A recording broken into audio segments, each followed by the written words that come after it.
Naglabas ng tsunami warning sa malaking bahagi po ng west coast ng United States at ilang bahagi ng Japan. Ito'y matapos tumama ang 8.8 magnitude na lindol sa bahagi ng Russia. Nangyari ang pagyanig sa Kamchatka Peninsula at nalocate ito sa 136 kilometers east-southeast ng Petrovslovsk-Kamchatsky. Nagsimula ng tumama tsunami sa mga baybaying bahagi ng Kuril Islands ng Russia.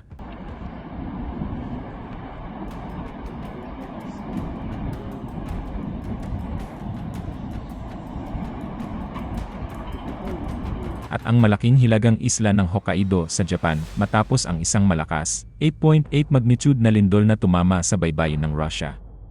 Ayon sa Japan Weather Agency, inaasahang aabot ng 3 metro ang tsunami sa malalaking coastal areas.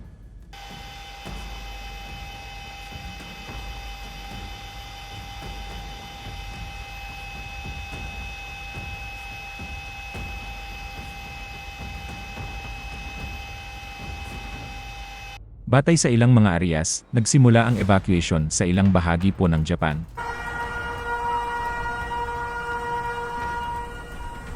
Nagpaalala rin ang US Tsunami Warning System hinggil sa hazardous tsunami waves sa susunod na mga oras. Yeah, what you're hearing there are tsunami sirens going on.